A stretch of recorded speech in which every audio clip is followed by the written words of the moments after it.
Salut à tous. Soyez la bienvenue sur la chaîne. Je vous espère très bien portant. Ici ça va. Les amis, on va faire le pronostic quintet de ce dimanche.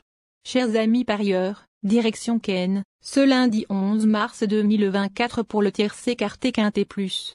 Dans cette épreuve, le prix de Bellangreville s'affrontait partant.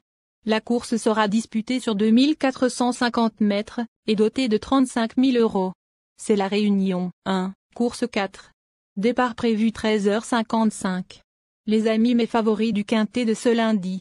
Pour vous guider de plus dans vos choix, les avis des entraîneurs et jockeys sont résumés ici pour vous.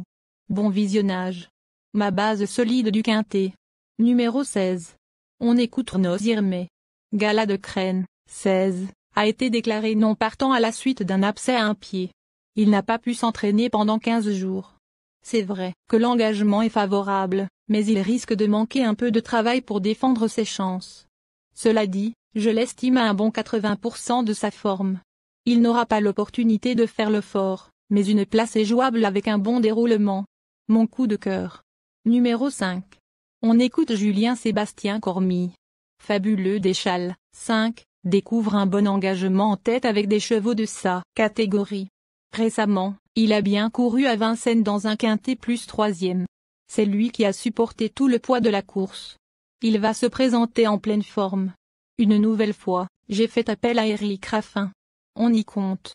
Il a une bonne chance pour être dans les 5 premiers. Et je ne serais pas surprise s'il finissait dans les 3. Ma dernière minute du quintet. Numéro 14. On écoute Jean-Luc Dersoir. Forvet-Giel, 14, s'est retrouvé loin en dernier lieu. Il a couru de manière assez honorable.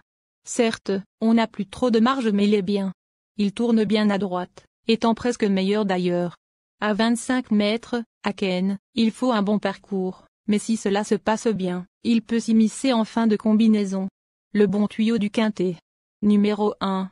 Dans cette épreuve, Omar Land 1, reste sur de bonnes courses.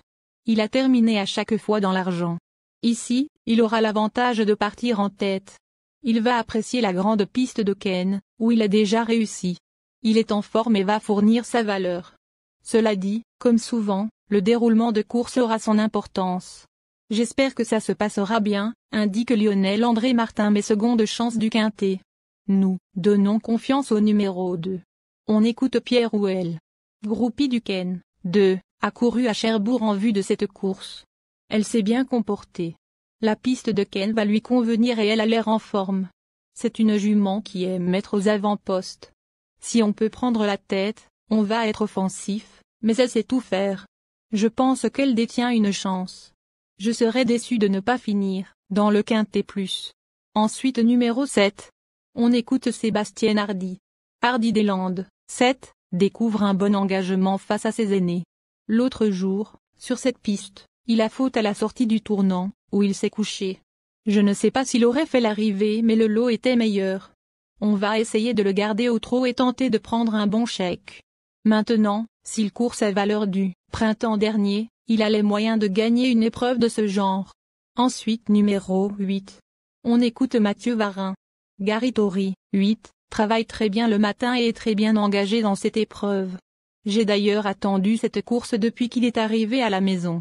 Il va s'adapter à cette piste de Cannes, corde à droite. Tous les feux sont au vert. Je serais déçu s'il n'était pas dans les 3-4 premiers. Enfin numéro 11. On écoute Emmanuel Varin. Falcon d'Ourville, 11, a eu des petits problèmes de santé. J'ai pris mon temps. Il a fait une bonne rentrée et sa sortie suivante a été très correcte. Il devrait monter là-dessus. Il aime bien la piste de Cannes et c'est vraiment sa distance. Il peut prendre une